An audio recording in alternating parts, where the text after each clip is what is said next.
लखनऊ से कुछ झड़प की खबरें आई अभी, वहां भारतीय जनता पार्टी और समाजवादी पार्टी के कार्यकर्ताओं के बीच में झड़प की खबर आई थी। यहां सब कुछ शांत आपको दिखाई दे रहा है, स्थितियां सब नॉर्मल हैं, काबू में हैं?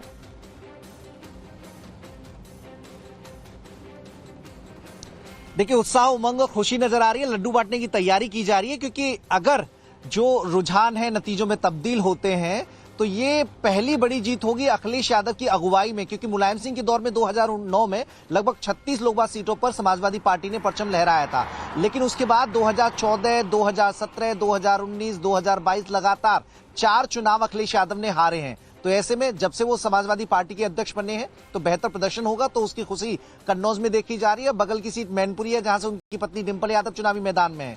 वहां पर भी खुशखबरी समाजवादी पार्टी के लिए है कि डिंपल यादव लगातार बढ़त बनाए हुए हैं। अखिलेश यादव खुद अपने आवास में मौजूद हैं, लगातार वो इंडिया गठबंधन के नेताओं से बातचीत भी कर रहे हैं, और साथ ही जिलों में जहां पर ऐसी खबरें आ रही हैं कि काउंटिंग धीमी हो रही है या फिर कोई गड़बड़ी है या कोई लापरवाही बरती जा रही है, तो वो भी फीडबैक लगातार वो ले रहे हैं। तो चीजें लखनऊ से संचालित हो रही है, और साथ ही परिवार की सीट पर खास तौर पर समाजवादी पार्टी की पैनी नजर थी। कल जो स्ट्रेटजी बनाई गई थी दिनेश, उसमें परिवार की सीटों पर परिवार के बड़े सदस्यों को जिम्मेदारी दी गई थी कि वो वहां पर मौजूद रहे। रामगोपाल यादव अपने बेटे के लिए फिरोजाबाद में मौजूद है, शिवपाल सिंह यादव बदायूं वहां पर आदित्य यादव के साथ मौजूद हैं, धर्मेंद्र यादव के भाई अनुराग यादव आजमगढ़ में मौजूद हैं, डिंपल यादव के साथ तेज प्रताप यादव मौजूद हैं, और कन्नौज में जो समाजवादी पार्टी के बड़े नेता हैं उन्होंने मोर्चा संभाल रखा है। पार्टी कार्यालय पे भीड़ जमा हो गई है। हालांकि अखिलेश यादव को पहुंचना था दिनेश, लेकिन अब अखिलेश यादव नहीं पहुंचेंगे, लखनऊ में रहकर ही चीजें मैनेज करेंगे, और जो जीत का सर्टिफिकेट होगा वो उनकी ओर से कोई उनका जो नामित प्रतिनिधि होगा वो रिसीव करेगा। क्योंकि लखनऊ में अब काम बढ़ गया है, लगातार जो जीत की खबरें आ रही हैं, जो बढ़त बनाने की खबरें आ रही हैं, तो उन नेताओं से संपर्क साधा जा रहा है।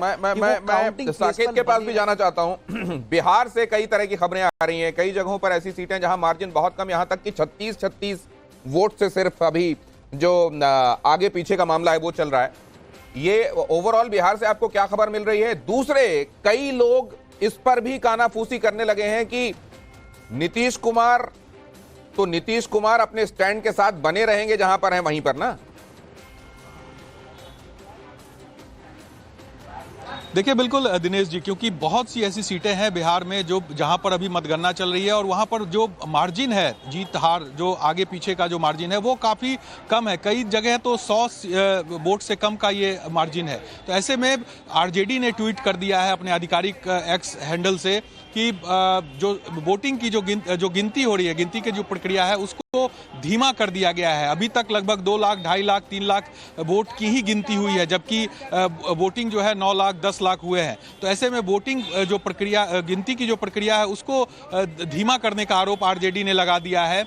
और दूसरा सवाल जो आपने नीतीश कुमार को लेकर पूछा है, तो निश्चित तौर पर जो आंकड़े जो दिख रहे हैं उस आंकड़ों को देखते हुए ये कहा जा सकता है कि जो सहयोगी पार्टियां हैं अब उसकी मजबूती पर सब कुछ डिपेंड करेगा, और वो कहीं ना कहीं मजबूत हुए हैं। बिहार में भी आप देखिए नीतीश कुमार अच्छी खासी सीट यहां पर जीतते हुए दिख रहे हैं। मार्जिन कई सीटों पर बहुत ज्यादा बढ़ चुका है जेडीयू के नेताओं का। मैं जरा इस पर प्रत्युष कांत जी की भी टिप्पणी ले लेता हूं। प्रत्युष कांत जी भारतीय जनता पार्टी से हमारे साथ इस वक्त बातचीत करने के लिए मौजूद हैं। प्रत्युष कांत जी, 288, 237 और 18, 288 एनडीए, इंडिया 238 अब हो गया है, और 18 पर अदर्स हैं।